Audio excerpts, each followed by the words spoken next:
The soft hum of the refrigerator was the only sound cutting through the oppressive silence of the kitchen. Marella Donovan stood at the granite counter, her trembling fingers gripping the edge so tightly her knuckles had gone white. The afternoon light filtered through expensive sheer curtains, casting pale shadows across the pristine floors she'd mopped that morning while her children napped. Everything in this house gleamed with the kind of perfection that money could buy, but couldn't maintain on its own.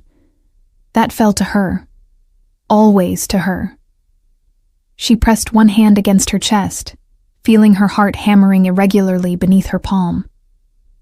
The panic attack had started small, just a flutter of anxiety while she was folding the endless mountain of laundry, but it had grown into something that felt like drowning on dry land. Her lungs wouldn't fill properly. Her vision swam at the edges. The walls seemed to be closing in, despite the generous dimensions of this kitchen that could have housed her entire childhood apartment. Upstairs, she could hear the faint sound of Sophia's baby monitor, the soft breathing of her 2-year-old daughter still deep in her afternoon nap. Marco, 4 years old and usually a bundle of restless energy, was also sleeping soundly in his room.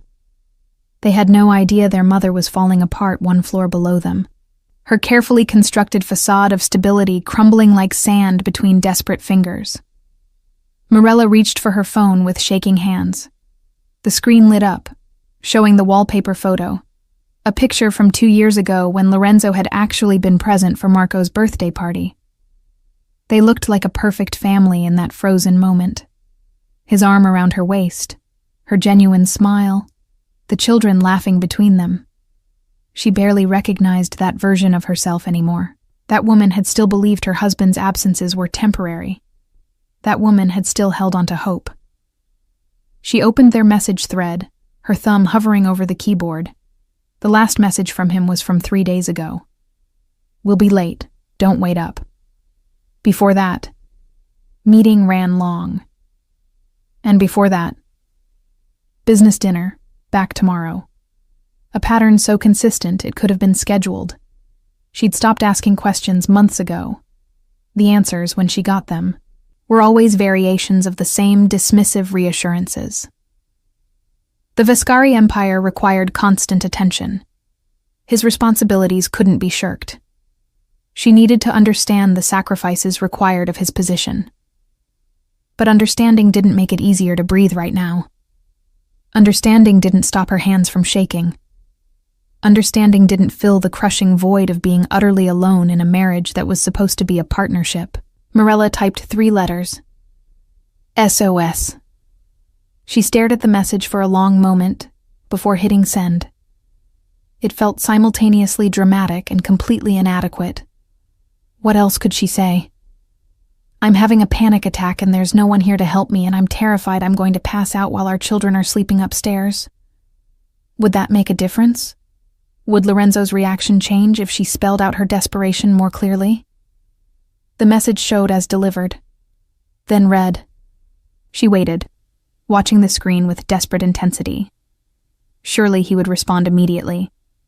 Surely those 3 letters, universally understood as an emergency signal, would cut through whatever business meeting or family obligation currently occupied his attention. Surely the man she'd married, the man who'd once promised to always protect her, would see that message and call. 1 minute passed, then 2. The typing indicator never appeared. Marella felt something crack inside her chest, something that had been developing hairline fractures for months finally splitting clean through. She set the phone face down on the counter and focused on trying to breathe steadily. In through her nose, counting to 4. Hold for 4. Out through her mouth for 4. The breathing exercise her therapist had taught her, back when she'd briefly had time to attend therapy appointments before Lorenzo had questioned whether they were really necessary. "You have everything you need," he'd said, his tone reasonable, but firm. "A beautiful home, financial security, healthy children. Many women would be grateful for what you have, Kara. These expensive therapy sessions seem indulgent." She hadn't argued. She'd learned not to argue about things that mattered, because losing those arguments hurt worse than simply accepting defeat from the start. So she'd stopped going to therapy, stopped mentioning her loneliness, stopped expressing needs that were apparently too demanding for a man building an empire. 20 minutes later, with her breathing finally steadying through sheer force of will, Morella picked up her phone again. No new messages. No missed calls. She checked to make sure her service was working, that somehow the response hadn't failed to come through. Everything was functioning perfectly. Lorenzo simply hadn't responded. She opened her contacts and scrolled past his name to her sisters.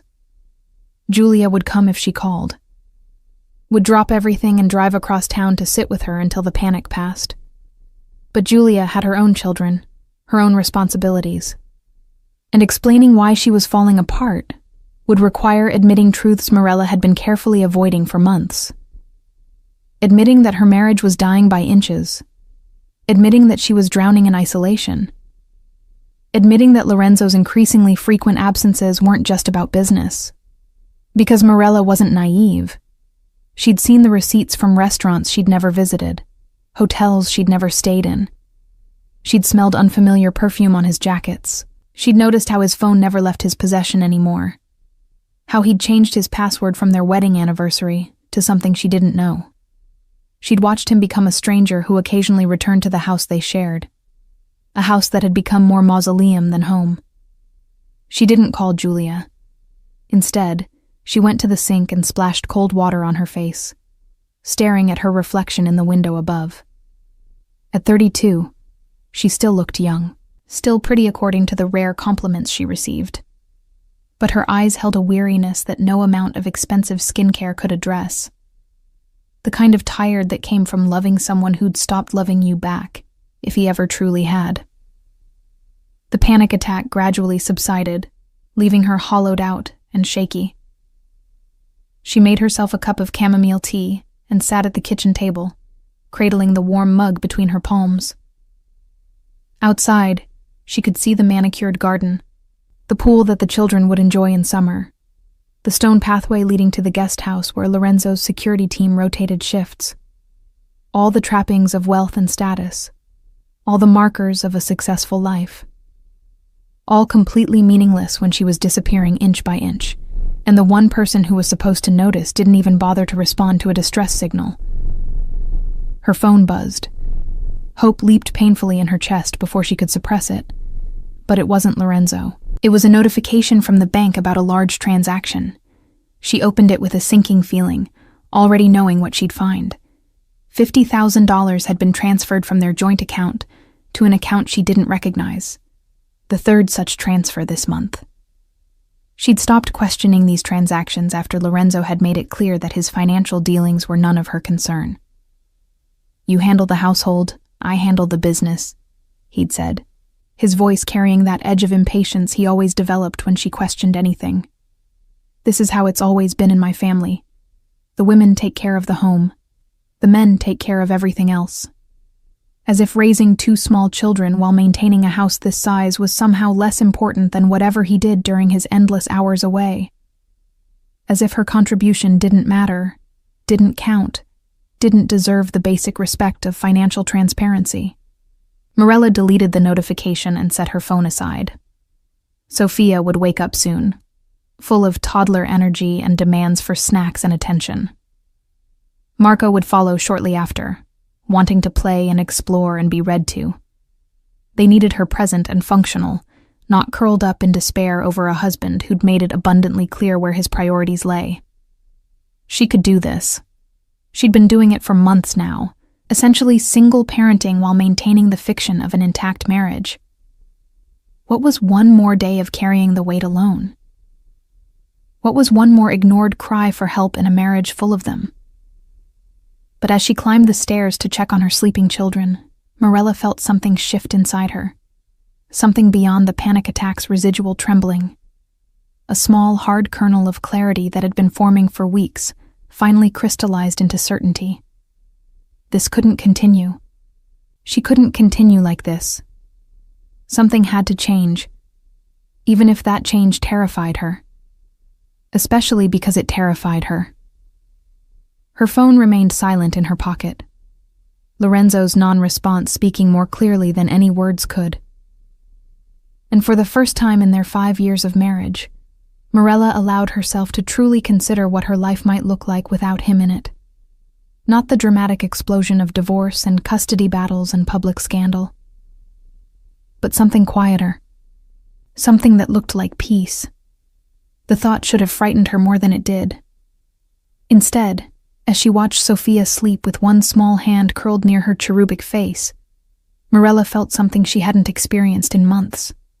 A tiny, fragile seed of hope that maybe, just maybe, there was a way forward that didn't involve slowly disappearing into the shadow of a man who'd stopped seeing her years ago.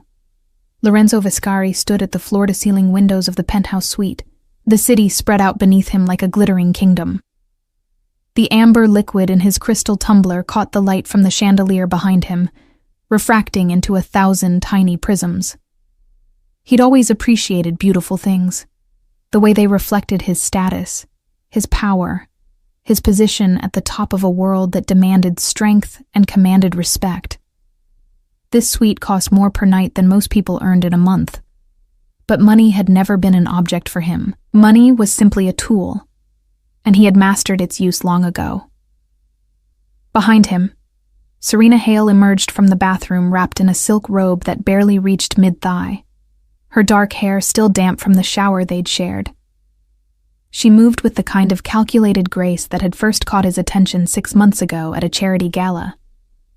Everything about her was deliberate, from the way she laughed at his jokes to the exact angle she tilted her head when she looked at him. He wasn't naive enough to believe it was genuine, but that didn't matter. Authenticity was overrated. What mattered was that she made him feel powerful, desired, important in ways his wife had stopped making him feel years ago. "You're thinking too much," Serena said, sliding her arms around his waist from behind, pressing herself against his back. "I can always tell when you're somewhere else." Lorenzo took another sip of his whiskey, not bothering to deny it. "Just business concerns. Nothing that can't wait until morning." That was mostly true.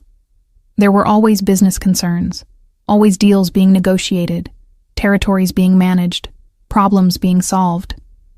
The Viscari Empire demanded constant attention, constant vigilance.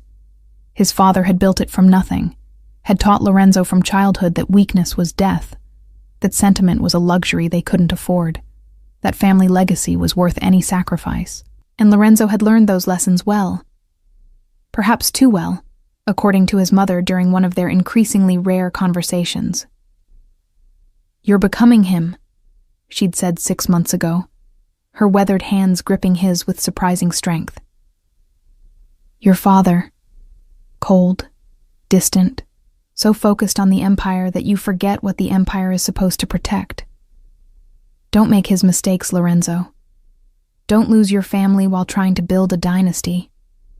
He'd dismissed her concerns then, had assured her that everything was fine, that Morella understood the demands of his position, that his children would appreciate the security and opportunities he was providing them. Now, standing in this expensive hotel suite with another woman's arms around him, he wondered if his mother had seen something he'd been willfully ignoring. His phone sat on the marble bar counter, face up and silent. He'd felt it vibrate earlier during dinner, had glanced at it briefly, had seen Morella's name and those 3 letters, SOS. His first instinct had been to call her immediately, concern spiking through his chest. But then Serena had leaned close, had whispered something provocative in his ear, and he'd made a calculation. Morella sent those kinds of messages sometimes when she was feeling neglected, dramatic little pleas for attention that never amounted to actual emergencies. Probably another complaint about being lonely, another request for him to come home early, another attempt to make him feel guilty for working hard to provide for his family. He'd deal with it later, he'd decided. After dinner, after a few drinks, after he'd enjoyed this evening that was supposed to help him relax, to decompress from the constant pressure of running an empire that never slept. Morella would understand. She always understood. Eventually. That was what he'd always appreciated about her. her ability to accept the reality of their situation without constant complaint. "Your phone's been lighting up," Serena observed, her tone carefully neutral. She'd learned early in their relationship not to push too hard about his family, not to demand explanations or exclusivity. She played her role perfectly, never asking for more than he was willing to give, always available when he needed distraction, always disappearing discreetly when his real life intruded. It was one of the things he valued about her, that understanding that this arrangement had clear boundaries. "Nothing urgent," Lorenzo said, though he didn't actually know that for certain. He turned in her arms, setting his glass aside to pull her closer. "Where were we before I got distracted?" Serena smiled, that practiced curve of lips that promised pleasure and demanded nothing in return. "I was about to remind you why you like spending time with me." She kissed him, and he let himself sink into it, let himself forget about the message on his phone, the wife at home, the children he barely saw anymore. This was easier, this uncomplicated arrangement where no one expected him to be anything other than successful and generous, where no one looked at him with disappointment in their eyes, where no one made him feel like he was failing simply by being who he was. They moved to the bedroom, and Lorenzo's phone remained on the counter, unread messages accumulating like unpaid debts. He'd check them eventually. Later. When this was over. When he was ready to return to the reality of responsibilities and expectations, and the wife who seemed to look through him rather than at him these days. It was nearly midnight when Serena fell asleep beside him, her breathing deep and even. Lorenzo lay awake, staring at the ceiling, the post-pleasure emptiness settling over him like a familiar coat. This was always the worst part. The moment after the distraction faded, and he was left alone with thoughts he spent most of his time avoiding. Thoughts about how he'd gotten here, how the man who'd once promised to cherish Mirella forever had become the man who couldn't be bothered to respond to her messages. He remembered their wedding day with unexpected clarity. She'd been so beautiful, so full of hope and love and trust. She'd looked at him like he was her entire world, like she believed every promise he made at that altar. And he'd meant those promises then. Had genuinely believed he could be the husband she deserved, while still being the man his empire demanded. But somewhere along the way, those two versions of himself had become incompatible. The man Mirella needed required time, attention, emotional availability, things that felt increasingly impossible to provide when there were always fires to put out, always deals to close, always threats to neutralize. And instead of fighting to bridge that gap, he'd simply let it widen. Had told himself it was necessary, temporary, that she'd understand, because she loved him. Now, lying in expensive sheets that smelled of unfamiliar perfume and betrayal, Lorenzo wondered when understanding had transformed into resignation, when Mirella's patience had curdled into something that looked disturbingly like indifference. He'd noticed it in small ways over recent months, the way she no longer waited up for him, no longer asked about his day, no longer tried to initiate intimacy or conversation. She'd stopped trying, stopped fighting, stopped seeming to care whether he came home at all. He should have been relieved. Instead, he felt a gnawing unease that he couldn't quite name, a sense that something irretrievable was slipping through his fingers while he was too busy to notice or care.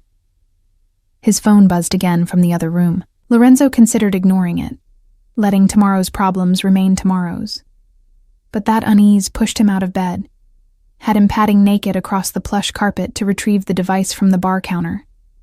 The screen showed multiple notifications, missed calls from his mother, a text from his attorney about contracts that needed reviewing, and at the bottom, hours old now, Mirella's simple SOS followed by nothing else. Lorenzo opened their message thread, scrolling through the history. When had they stopped having real conversations? Every exchange was logistical now. Reminders about the children's schedules, questions about household matters, brief acknowledgments of his irregular hours. Nothing personal, nothing intimate, nothing that suggested they were anything more than business partners managing the shared enterprise of their family. He should call her, Even now, hours later, he should call to make sure everything was okay, but it was past midnight, and she was probably asleep. And calling now would just confirm that he'd ignored her message for hours while doing exactly what she'd probably suspected he was doing. Tomorrow, he'd deal with it tomorrow. He'd go home early, take her to dinner, remind her why they'd fallen in love in the first place. He'd fix whatever needed fixing. Lorenzo set the phone down and returned to bed, but sleep eluded him. Beside him, Serena stirred, reaching out blindly for him in her sleep. Her hand found his arm, curled around it with possessive comfort, and Lorenzo felt nothing. No affection, no connection, just the hollow satisfaction of a transaction completed. She wanted his money, his status, the lifestyle he could provide. He wanted distraction, validation, the illusion that he was still desirable rather than just successful. It was a fair exchange, he supposed, honest in its dishonesty. Unlike his marriage, which had become an elaborate fiction they both perpetuated for the children's sake. Or maybe just for appearances. Because what would people say if Lorenzo Viscari's marriage fell apart? What would it mean for his reputation, his image, his carefully constructed position of power? The questions circled in his mind until dawn began to creep through the curtains. Serena woke slowly, stretching like a cat, already reaching for him with practiced seduction. And Lorenzo let himself be distracted one more time from the growing certainty that he was making mistakes he wouldn't be able to undo. That somewhere along the way, he'd chosen the wrong priorities, had sacrificed the wrong things, had lost something he'd never be able to recover. But not yet. He didn't have to face that reality yet, not this morning. Not while Serena was smiling at him, not while there were meetings to attend and deals to close, and 1,000 other things that seemed more urgent than going home to a wife who'd stopped expecting him to show up anyway. His phone remained silent on the nightstand. Mirella didn't send any follow-up messages, didn't call to explain the SOS, didn't reach out again. And Lorenzo told himself that meant everything was fine. That she'd resolved whatever minor crisis had prompted the message, that there was no reason to feel this growing dread in the pit of his stomach, this sense that he was standing at the edge of a cliff he couldn't see yet. He'd go home eventually. Later. After this meeting. After that call. After one more night of pretending that his life wasn't slowly imploding while he was too busy to notice. But not yet. Mirella sat cross-legged on the floor of Sophia's bedroom, surrounded by picture books and building blocks. Her daughter was constructing an elaborate tower that defied basic physics, her little tongue poking out in concentration. In the doorway, Marco was showing her his latest crayon drawing, a chaotic swirl of colors he insisted was a dragon protecting a castle. Their voices filled the room with innocent chatter, demands for attention and approval, the uncomplicated needs of children who still believe their mother could fix anything. If only they knew how close she'd come to breaking completely yesterday. How she'd stood in that kitchen, drowning in panic while they slept peacefully upstairs. How she'd sent that desperate message to their father and received nothing but silence in return. 24 hours had passed since she'd typed those 3 letters. 24 hours of waiting for a response that never came, for a phone call checking on her, for any indication that Lorenzo cared whether she was alive or dead. The silence had been its own kind of answer. "Mama, look." Sophia's tower finally collapsed, blocks scattering across the carpet. Instead of crying, she laughed with pure delight, already gathering pieces to start again. That resilience, that ability to find joy even in failure, made Mirella's throat tight with emotion. Her children deserved better than what she was modeling for them, better than a mother slowly disappearing into depression, better than a father who couldn't be bothered to check if his wife was okay, better than a marriage held together by nothing but inertia and fear. Mirella's phone sat beside her, face down on the carpet. She'd checked it compulsively throughout the morning, each time hoping and dreading in equal measure. Nothing from Lorenzo. A few texts from Julia about weekend plans. a reminder about Marco's upcoming dentist appointment, the mundane minutiae of life continuing despite her internal crisis. She thought about calling him, demanding to know why he'd ignored her SOS. But what would that accomplish? He'd have an excuse, another story about urgent business, or dying phone batteries, or simply not seeing the message until it was too late to respond. And she'd accept it, like she always did, because what choice did she have? Starting a fight would change nothing. Lorenzo would promise to do better, to be more present, to remember that his family needed him. He'd make those promises with complete sincerity, maybe even believing them himself. And then a week would pass, maybe 2, and everything would return to exactly how it was before. This cycle had repeated so many times she'd lost count. The realization, the confrontation, the promises, the temporary improvement, the gradual slide back into neglect. Over and over, like a carousel she couldn't figure out how to exit. Until yesterday, when something inside her had finally broken beyond her ability to repair it.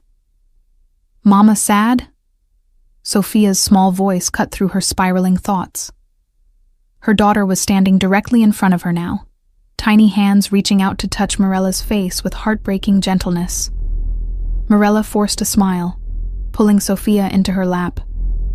"Mama's okay, sweet girl. Just tired." "Daddy make you sad?" Marco asked from the doorway, his voice carrying a perception that children shouldn't have to develop this young. "He's always gone now." The observation landed like a physical blow. So they'd noticed. Of course they'd noticed. Children saw everything, absorbed everything, learned from everything. What was she teaching them about love, about marriage, about how people should treat each other? That it was acceptable to be ignored, to be taken for granted, to slowly disappear while your partner pursued their own interests. "Daddy works very hard," Morella said automatically, the practiced defense she'd been offering for months. "He has a lot of responsibilities." But even as she said it, she heard how hollow it sounded, how it excused behavior that shouldn't be excused, how it taught her children that work was more important than family, that providing money was sufficient when what they really needed was presence. Marco's expression suggested he didn't believe her. At 4 years old, he was already learning to recognize hollow reassurances. The thought made something ache in Morella's chest. She was failing them, not by being a bad mother, but by tolerating a situation that was teaching them terrible lessons about their own worth. After lunch, while the children napped, Morella found herself in the master bedroom for the first time in days.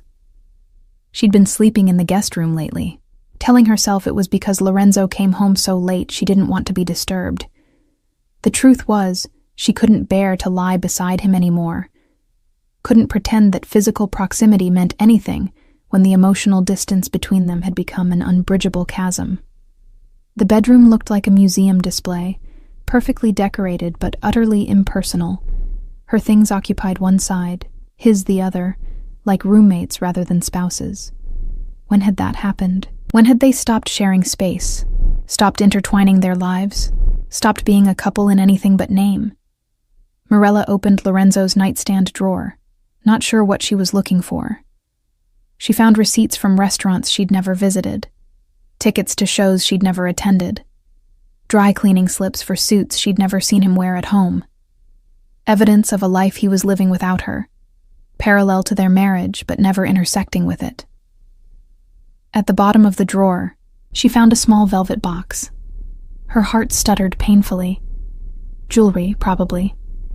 Maybe he'd been planning to apologize for his absence, to smooth over the cracks with an expensive gift as if diamonds could fill the void where his presence should be. She opened the box. Inside was a delicate necklace, white gold with a single sapphire pendant. Beautiful, expensive, completely impersonal. The kind of gift a man bought when his assistant handled his personal shopping. No note, no card, just cold metal and stone that represented everything wrong with their marriage.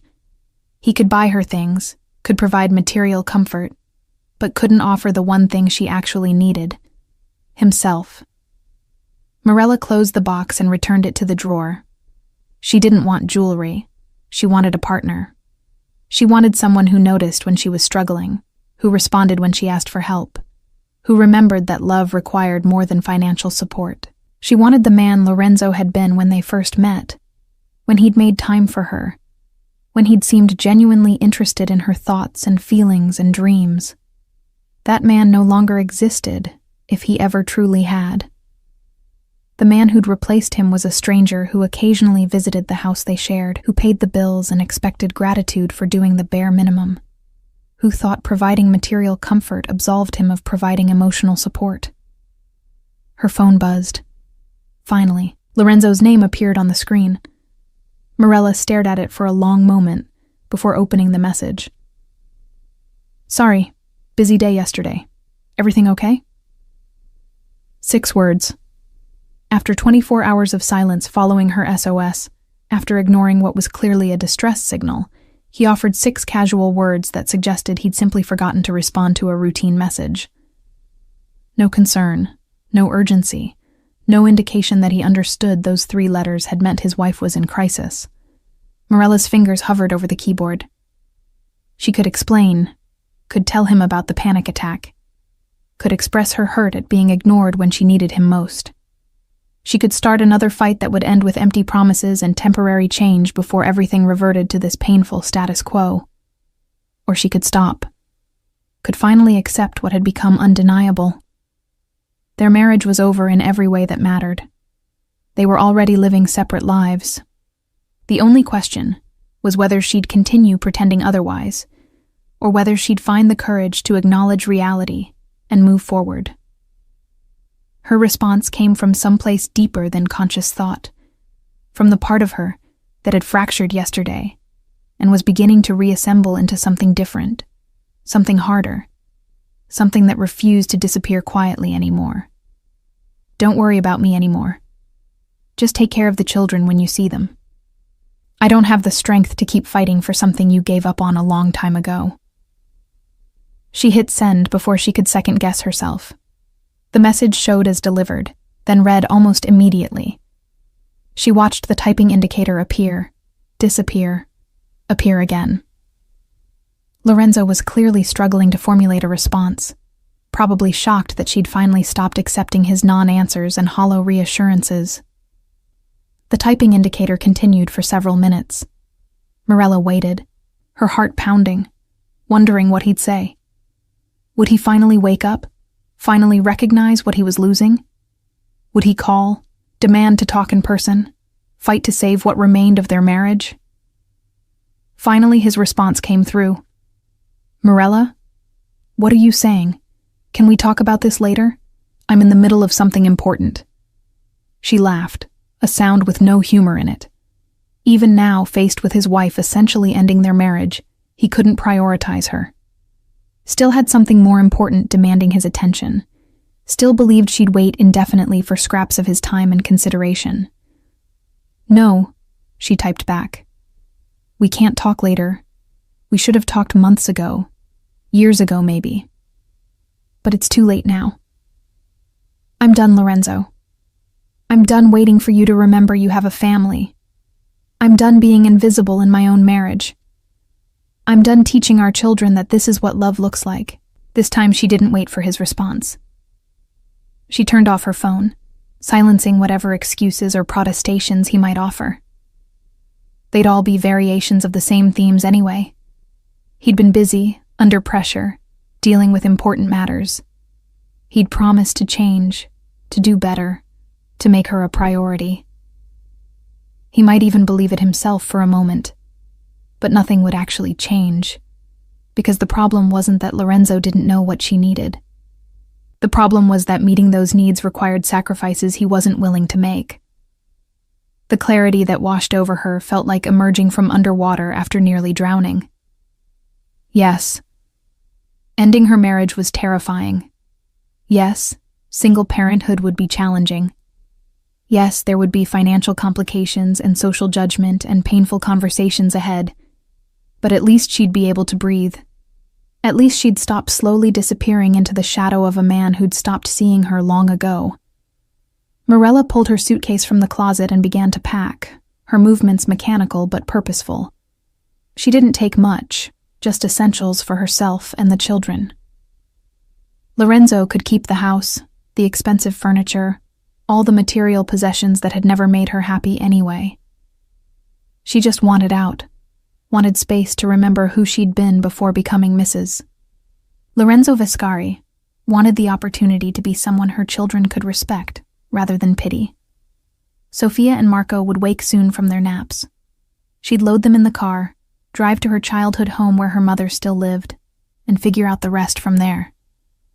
One step at a time. One day at a time. Learning to build a life that wasn't defined by someone else's absence. Her wedding ring sat on the dresser, catching afternoon light. Mirella looked at it for a long moment, remembering the day Lorenzo had slid it onto her finger, promising forever. She'd believed him then, had built her entire future around that belief. Now she understood that forever meant different things to different people. For her, it had meant commitment, partnership, choosing each other every day. For Lorenzo, it had apparently meant providing financial security while his actual life happened elsewhere.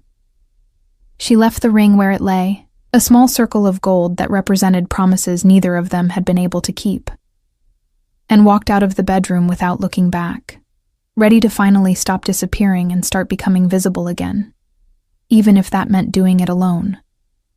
Lorenzo stared at his phone screen, reading Mirella's messages for the 5th time. The words hadn't changed, but their meaning seemed to shift with each reading, becoming more real, more final, more devastating. She was done. After 5 years of marriage, after 2 children, after building a life together, his wife was simply done. And somehow, he'd missed every warning sign that had led to this moment. His office felt suffocating despite its generous dimensions. The mahogany desk his father had imported from Italy, the leather chairs that cost more than most people's monthly rent, the floor-to-ceiling windows overlooking his empire, none of it provided comfort now. Everything that had once represented success now felt hollow, meaningless in the face of what he'd apparently lost while he wasn't paying attention. "Mr. Viscari?" His assistant's voice came through the intercom. "Your 2 o'clock is here. Should I send them in?" Lorenzo looked at his calendar, seeing meetings stacked back to back until well past dinner time. Important meetings, he'd thought when he scheduled them. Critical for business, essential for maintaining his position, impossible to reschedule without consequences.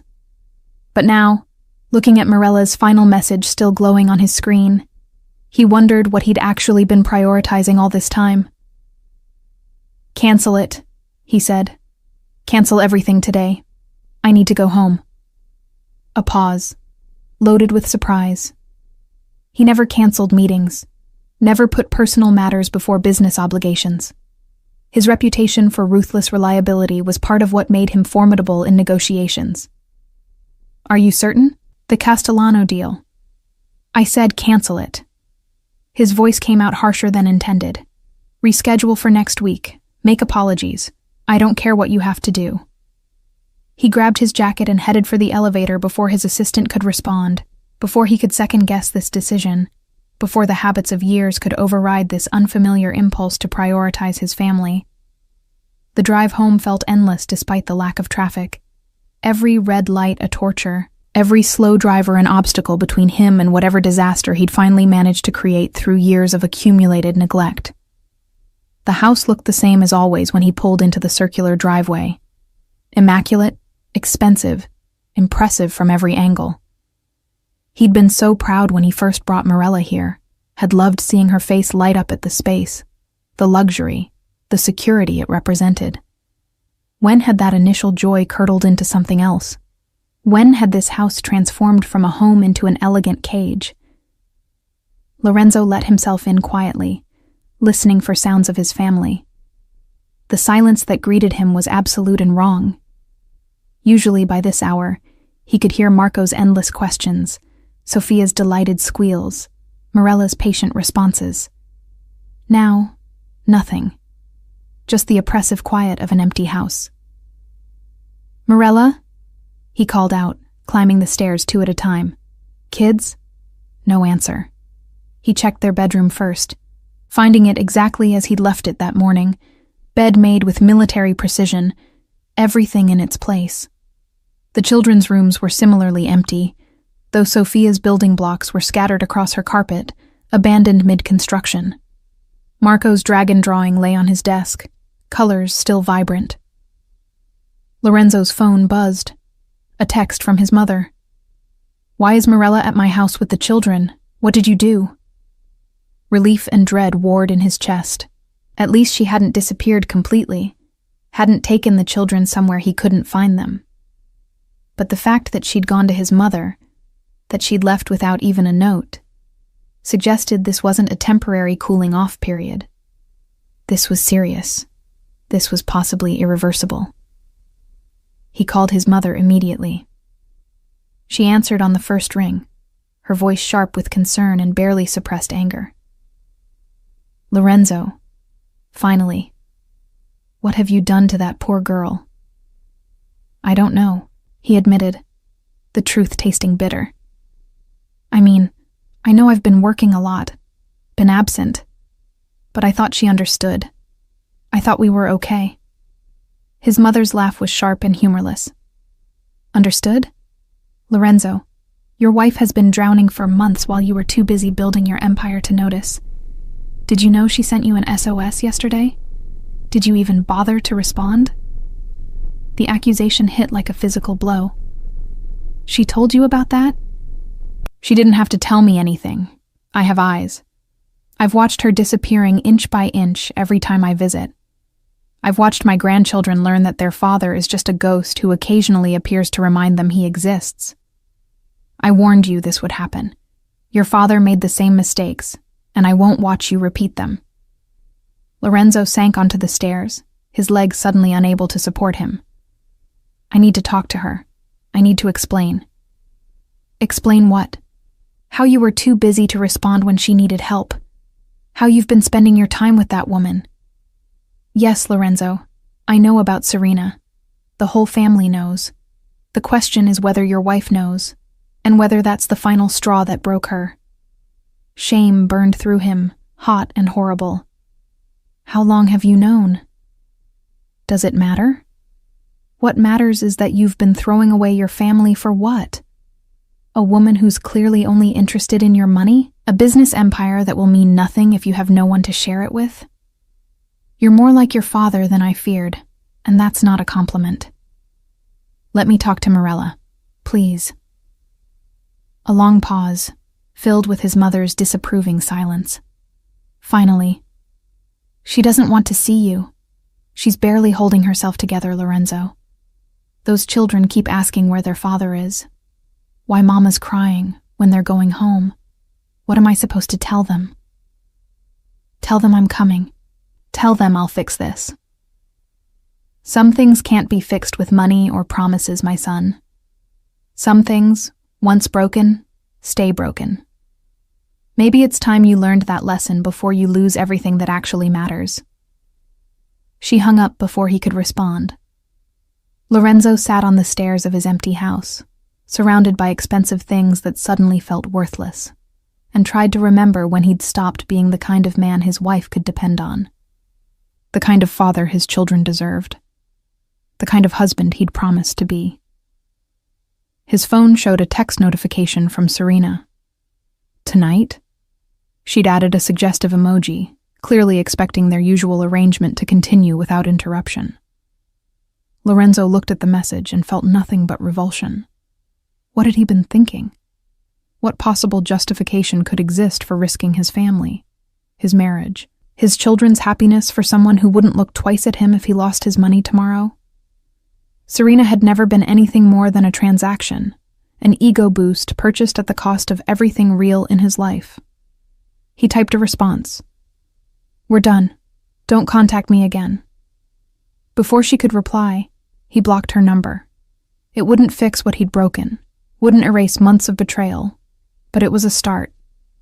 a small first step toward becoming someone who deserved a second chance, if second chances were even still possible. The house felt like a mausoleum as Lorenzo wandered through it, seeing it through new eyes.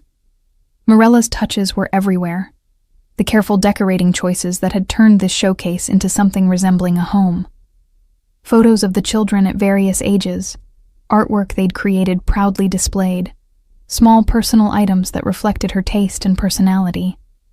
She'd built a life here, had tried to create warmth in these cold, expensive rooms. And he'd been too busy, too distracted, too absent to appreciate any of it. In the kitchen, he found a grocery list in her handwriting. Simple things: milk, bread, fruit for the children, pasta for easy dinners. The mundane evidence of her life managing household details while he was off doing what he'd convinced himself were more important things. When had he started believing that making money mattered more than being present? When had he adopted his father's ruthless prioritization of business over everything else? His mother's words echoed in his mind. Your father made the same mistakes.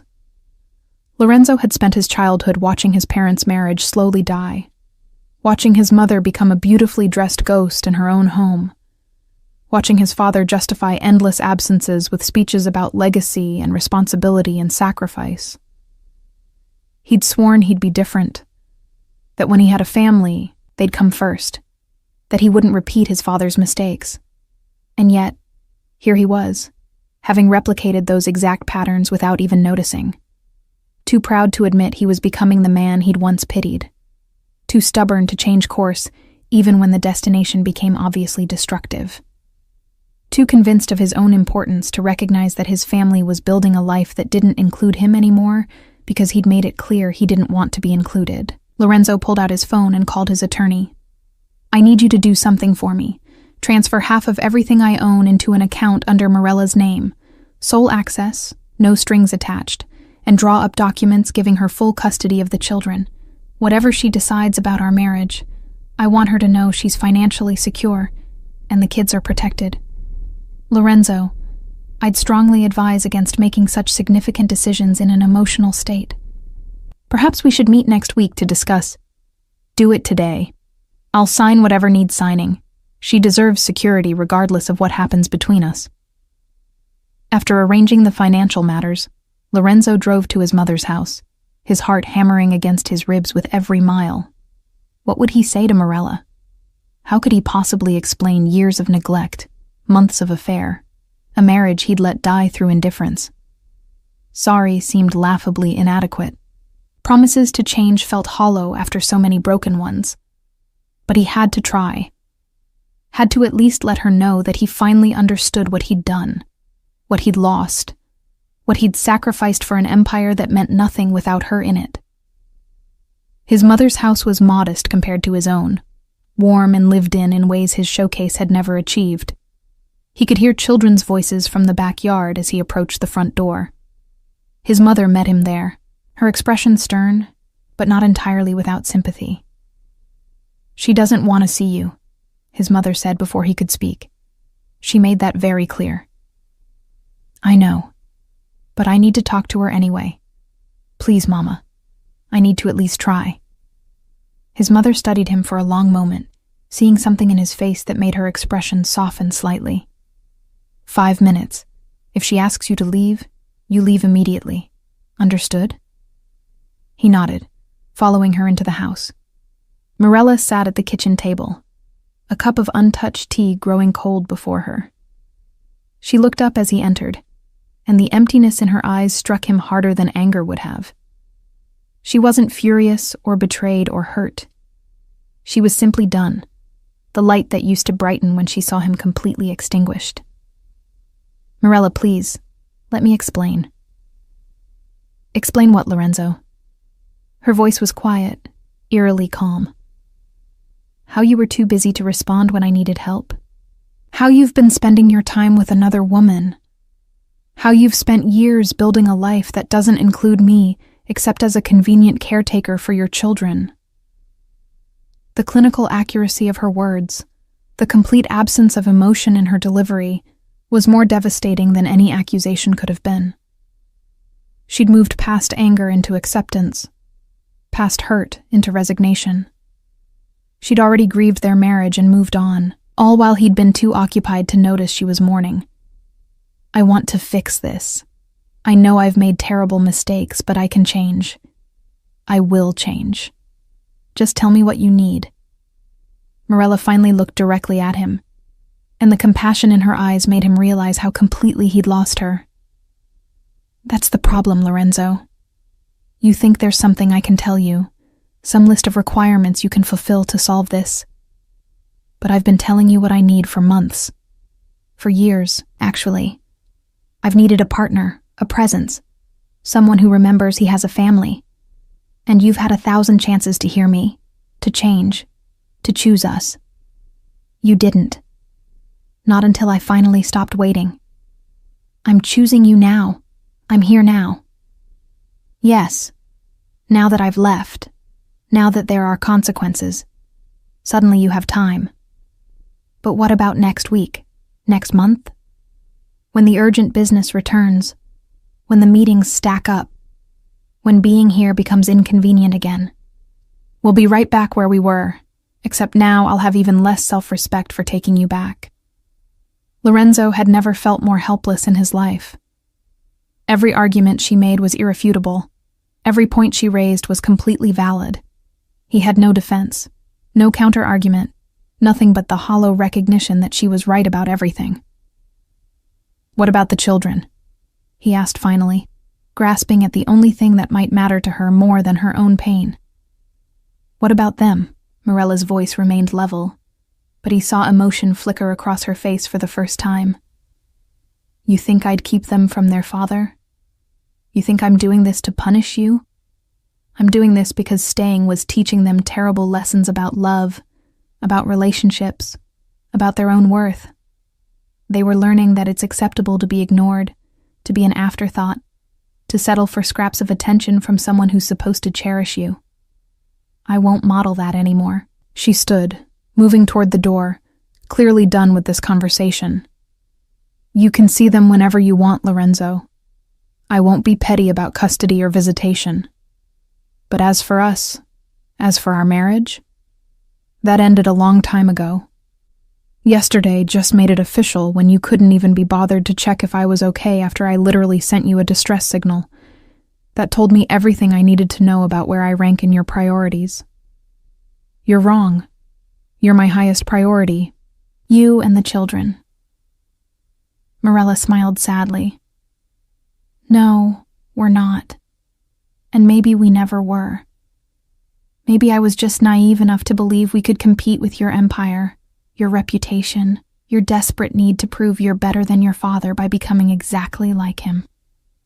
But I'm done competing for attention from someone who's already chosen what matters most. I hope it keeps you warm at night, Lorenzo.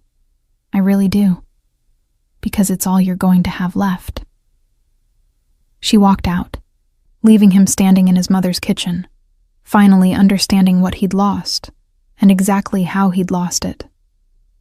And the worst part, the absolute worst part, was knowing she was right. About all of it.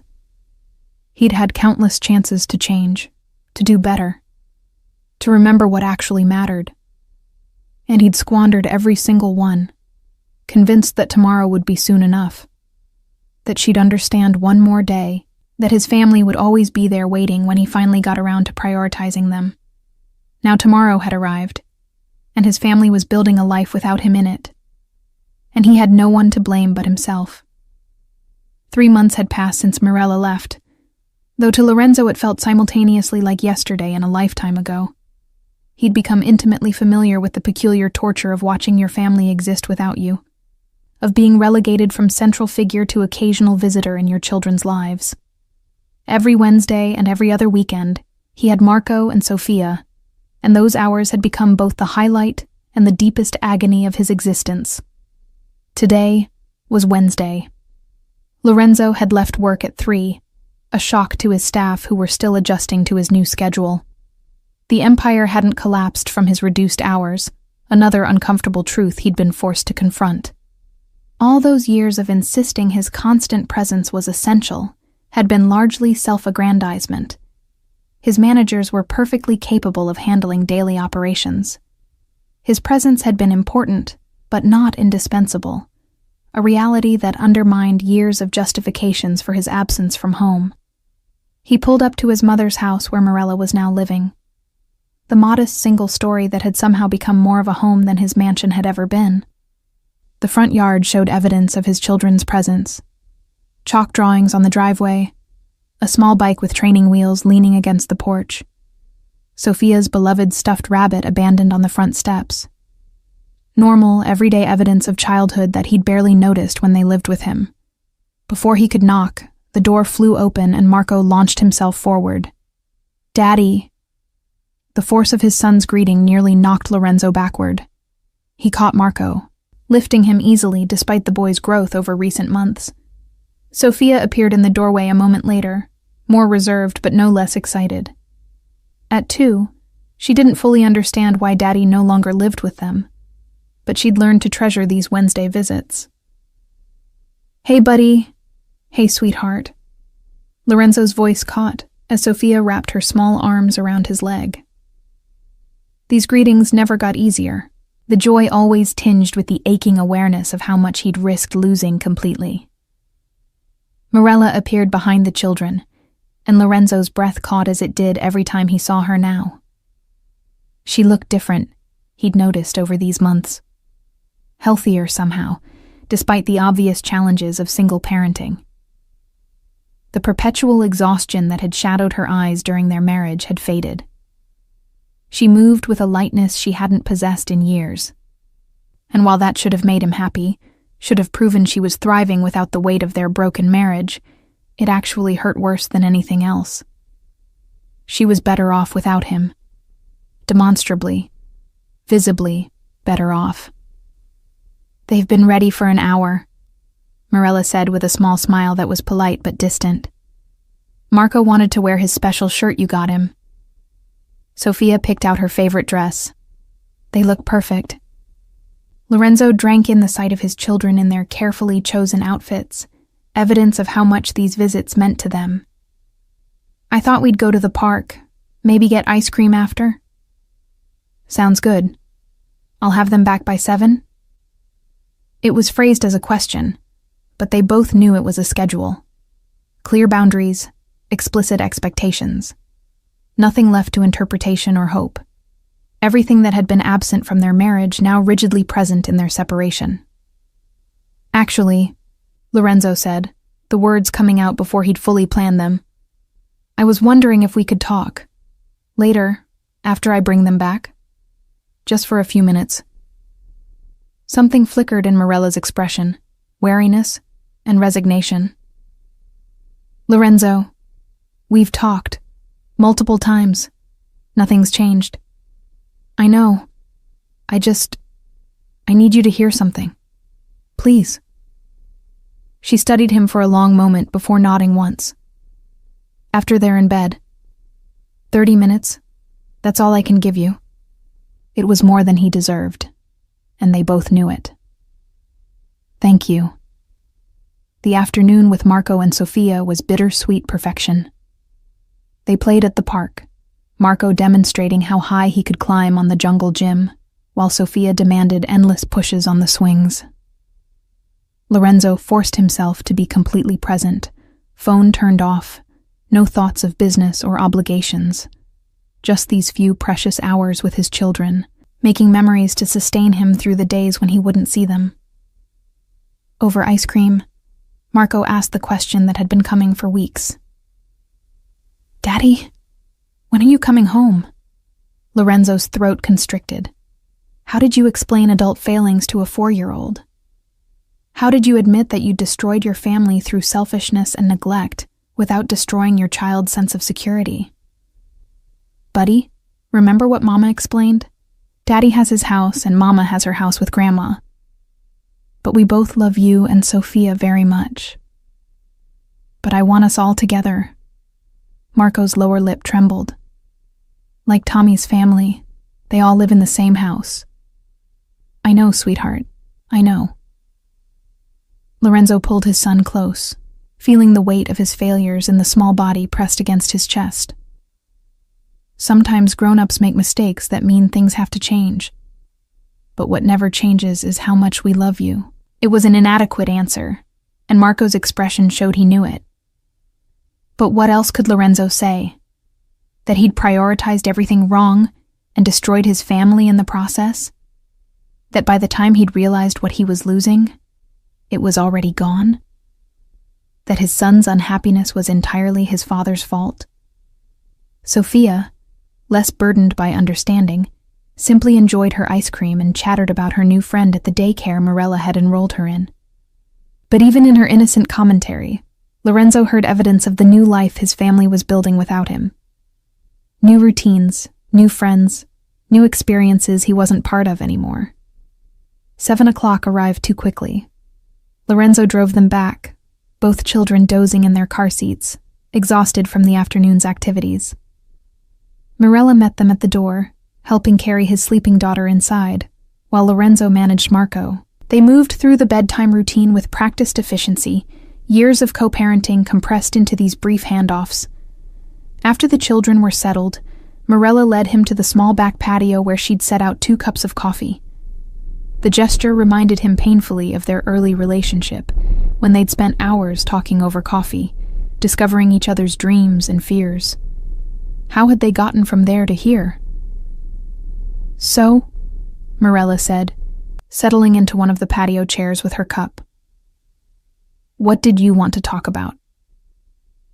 Lorenzo had rehearsed this conversation a dozen times, but now that the moment had arrived, his prepared words felt hollow. "I've been making changes. Real changes. I've restructured my work schedule, delegated more responsibilities, hired additional management. I'm home by 6 every night, even on days I don't have the kids." "That's good, Lorenzo. I'm glad you're finding better balance." Her tone was genuinely approving, but also completely neutral, as if discussing a colleague's life choices rather than her husband's attempts at redemption. "I ended things with Serena the day you left. Haven't spoken to her since. Actually blocked her number." "Okay." Still that same neutral tone, neither impressed nor dismissive, just acknowledging information. "I've been going to therapy, trying to understand how I became so much like my father, how I repeated his mistakes despite swearing I never would. It's been helpful, painful, but helpful." Mirella nodded, sipping her coffee. "That's really good, Lorenzo. Genuinely. You deserve to be happy and healthy." But he could hear the unspoken qualifier in her voice. "But none of that changes what happened between us. None of that erases the years of neglect, the affair, the fact that you only started making these changes after I left. You're becoming a better person, and I'm genuinely glad about that. But you're not becoming my husband again. That part is over." The finality in her voice should have prepared him, but it still landed like a blow. "You can't mean that. We have children together, a history. We were happy once." "Yes, we were. Once. A long time ago, before you decided your empire was more important than your family. Before you started treating me like a convenient accessory rather than a partner. Before you stopped seeing me entirely." She set down her coffee cup, her expression sad, but resolved. "Lorenzo, I spent years disappearing, slowly becoming less of myself until I was just a ghost managing your household. I won't go back to that. I can't go back to that, even if I wanted to. I'm different now. You've learned not to take me for granted because I left. That's not the same as valuing me because you love me. That's fear of consequences, not actual change. And the minute you felt secure again, the minute you thought you'd done enough penance, you'd slide right back into those same patterns. Because that's who you are, Lorenzo. That's who your father taught you to be. That's not fair." But even as he said it, Lorenzo wondered if she was right. Would he maintain these changes indefinitely? Or would they gradually erode once the immediate crisis passed? He wanted to believe he was fundamentally different now, but wanting something didn't make it true. Maybe it's not fair, Morella acknowledged, but it's realistic. I know you, Lorenzo. I know how you operate. You're good in a crisis, excellent at solving immediate problems. But the day-to-day work of maintaining a relationship, the constant small choices to prioritize your partner, the emotional availability required for real intimacy, those aren't your strengths. And I'm not willing to spend the rest of my life hoping you'll change in fundamental ways you've shown no capacity for changing. So that's it? You've just decided our marriage is over, and nothing I do matters? It's not that nothing you do matters. What you're doing is important and valuable, just not sufficient to rebuild what we had. You're becoming a better father, and that matters enormously for Marco and Sofia. You're becoming a healthier person, and that matters for you. But us? The marriage? That required work we should have been doing years ago, and I don't have the energy or desire to start now. I'm tired, Lorenzo. I'm tired of fighting for a relationship alone. I'm tired of being disappointed. I'm tired of feeling like I'm never enough to make you choose me. I'm just tired.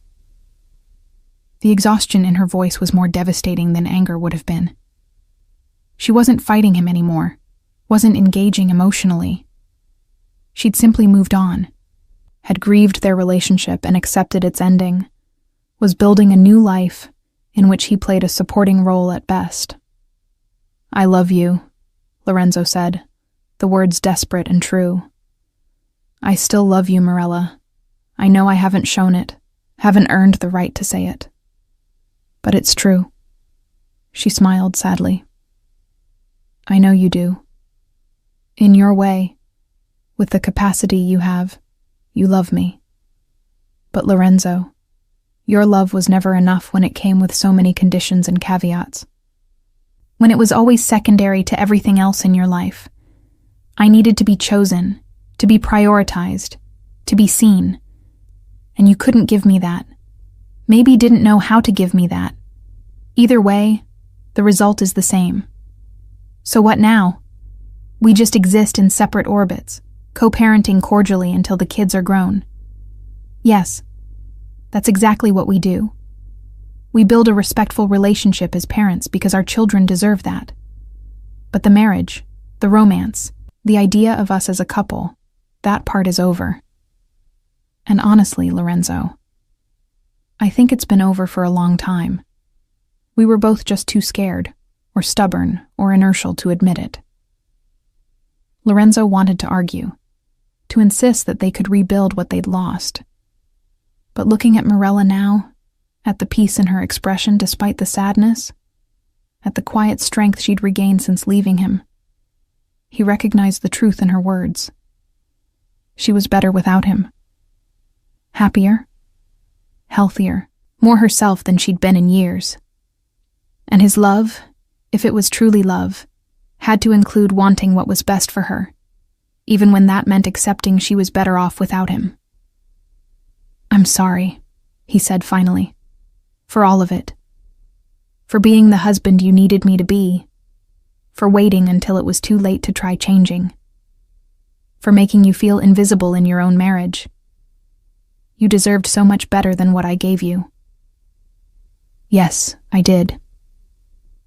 There was no cruelty in the agreement, just honesty. But you're giving our children something better now, and that's what matters going forward. They need a present father more than I need an apologetic husband. They sat in silence for a while, the evening air cooling around them. Lorenzo thought about all the conversations they'd never had, all the moments he'd missed, all the choices that had seemed so critical at the time, but had led him here, to this quiet ending of everything he'd once considered permanent. Can I ask one thing? Lorenzo said finally. Of course. Are you happy? I mean, really happy. Morella considered the question seriously. I'm getting there.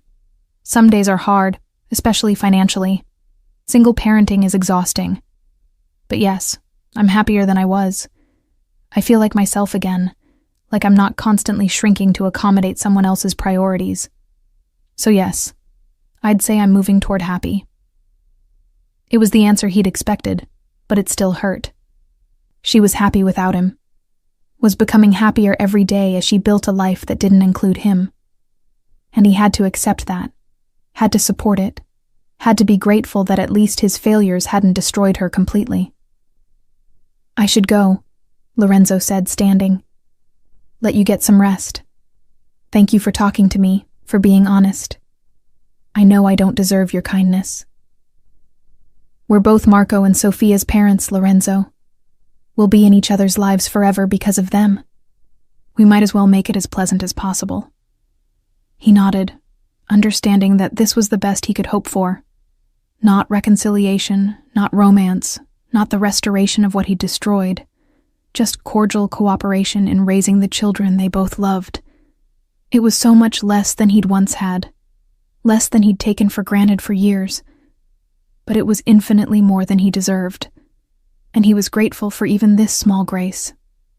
As he drove away, Lorenzo looked back at the modest house, seeing lights go on in the children's rooms where Morella was probably checking on them before bed.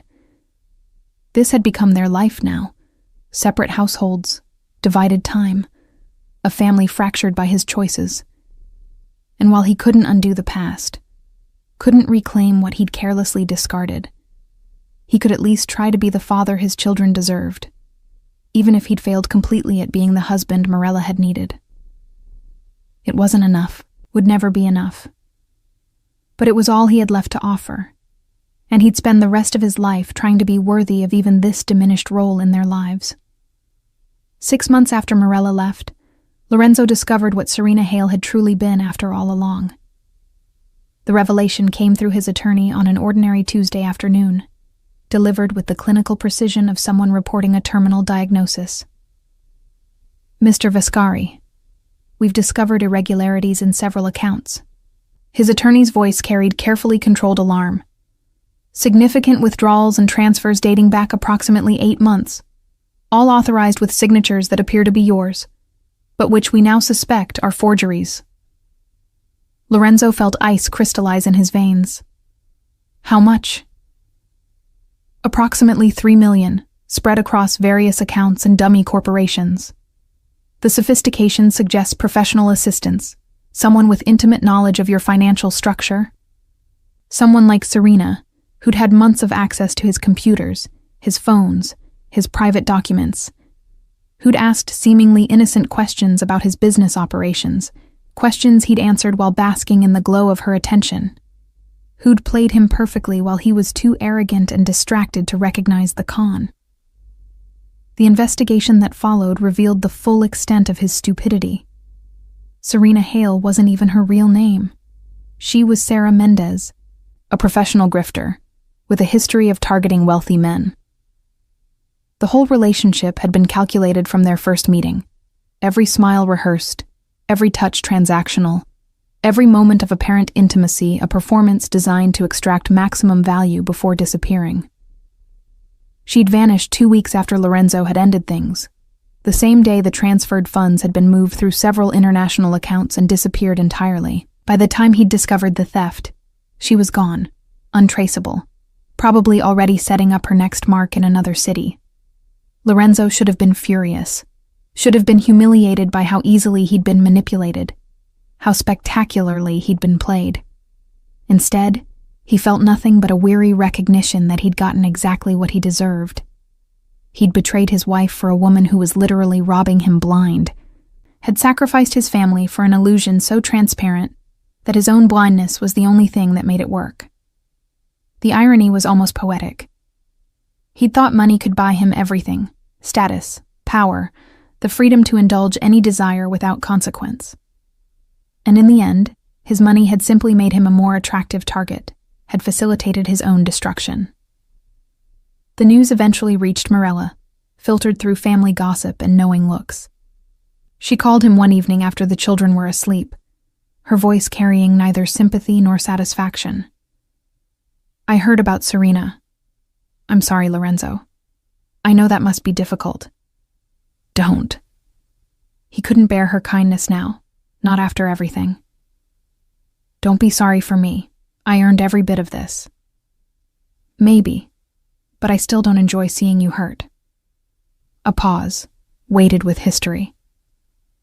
The kids have been asking why you seem sad during visits. I wanted to give you a heads up that Marco's old enough to sense something's wrong. Lorenzo closed his eyes against the burn of tears he hadn't allowed himself since childhood. Even now, even after everything, Morella was protecting him, helping him navigate fatherhood because she put their children's well-being above her own justified resentment. She was a better person than he'd ever been, and he'd lost her while chasing a shadow who'd never been real at all. Tell them I'm fine. That daddy's just dealing with work stress, which is true, in its way. Lorenzo, if you need to talk. I don't deserve your concern, Morella. I destroyed our marriage for a woman who was literally stealing from me the entire time we were together. I ignored your SOS while I was off being conned by a professional grifter. I have no right to your sympathy or your time beyond what's necessary for the children. You're still their father. That still matters. Does it? Because I'm beginning to think I've failed at everything that actually matters. Marriage, fidelity, basic awareness of reality. At least I haven't managed to completely screw up being their father, though it's still early days. He heard her sigh, that familiar sound of exasperation and compassion that had once been such a constant in his life. You're not a complete failure, Lorenzo. You're just a man who made terrible choices and is now facing the consequences. Join the rest of humanity.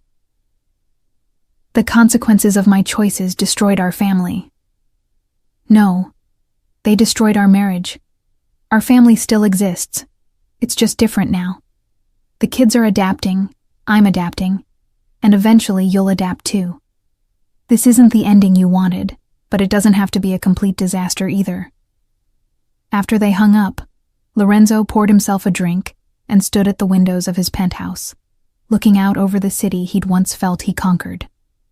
The empire his father had built, that he'd expanded, that had demanded so much sacrifice. It all felt meaningless now. A glittering cage he'd built for himself, while convincing himself it was freedom. His phone showed recent photos from Marco and Sophia's visit last weekend. Marco grinning with ice cream on his face. Sophia asleep on his lap during a movie. Evidence that he was managing to be present for them now, managing to be the father they deserved, even if he'd failed spectacularly at being the husband Morella had needed.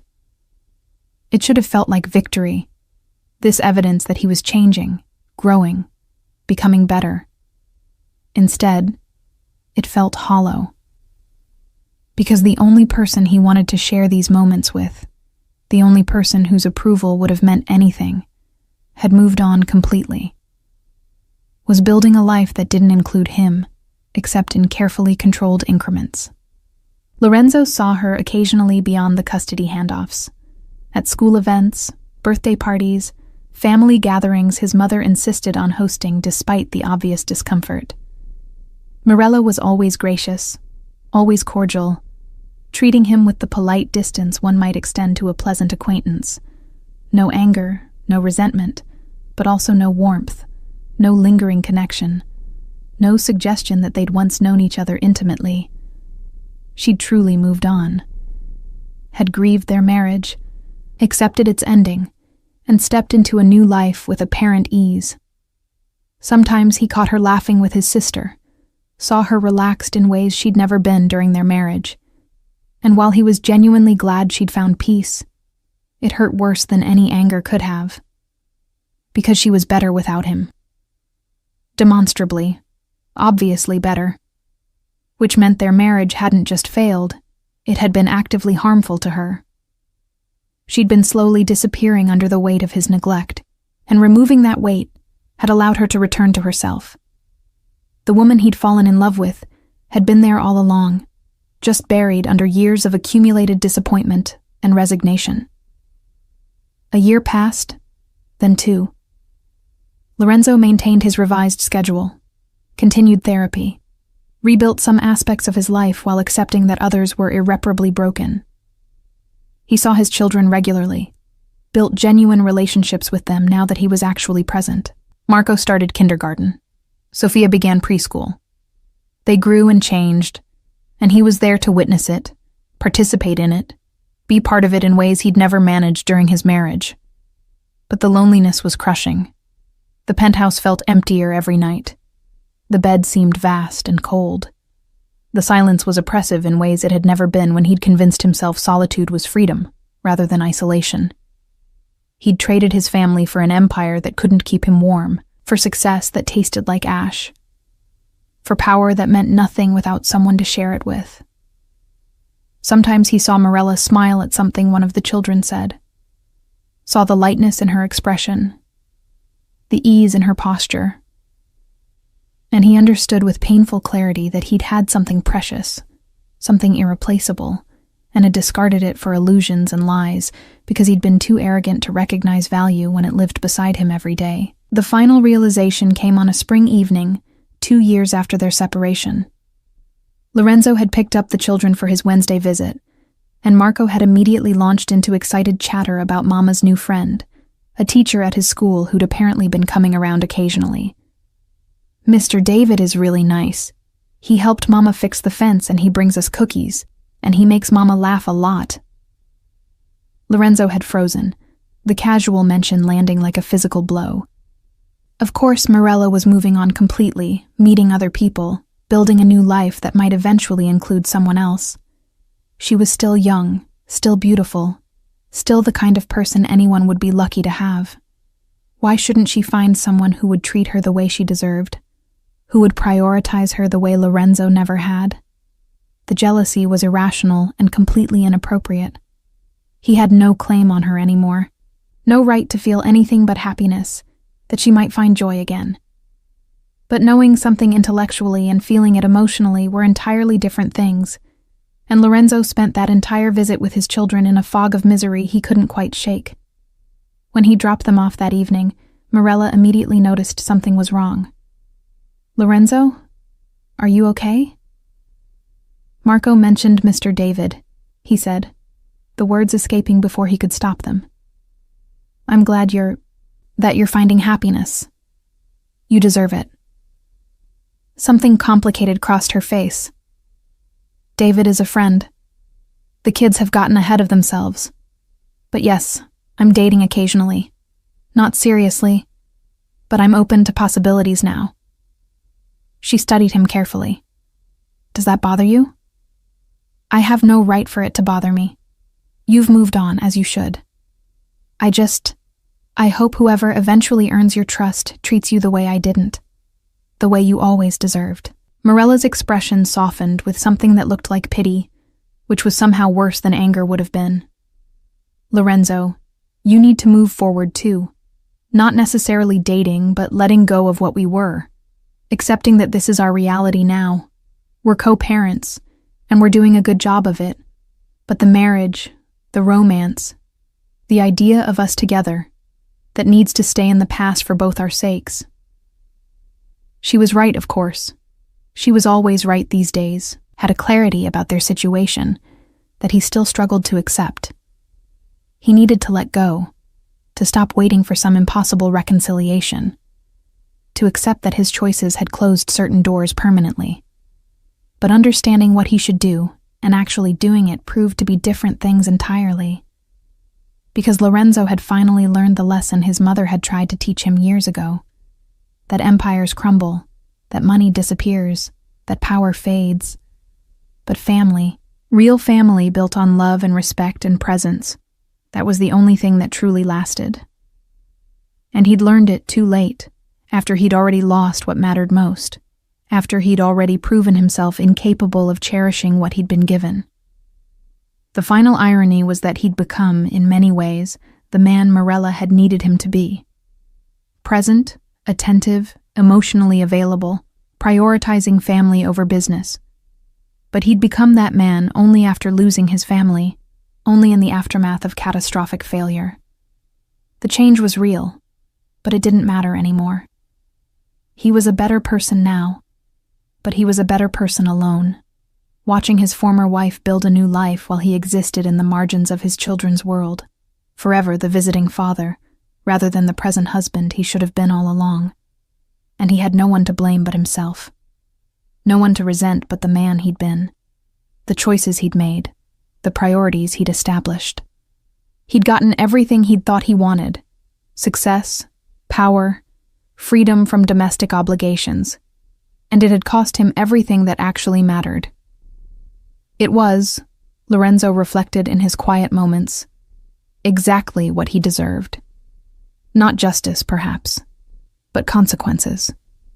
And he would spend the rest of his life living with those consequences, watching his family thrive without him, being grateful for the small role he'd managed to salvage, while mourning the life he'd carelessly destroyed. Some mistakes couldn't be fixed, some damage couldn't be repaired, some losses were permanent, and all the money in the world, all the power and status and empire, couldn't buy back a single moment of what he'd thrown away.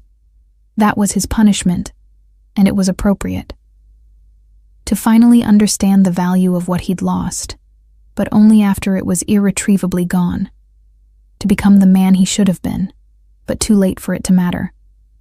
To love his wife completely, finally, with the depth she'd always deserved, but only after she'd stopped being his wife at all.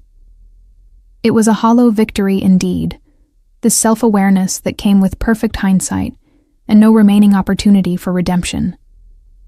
And Lorenzo would carry that hollowness for the rest of his life, a constant reminder of what love looked like when it was given too late to the wrong priorities by someone who finally understood their value only after they'd disappeared entirely.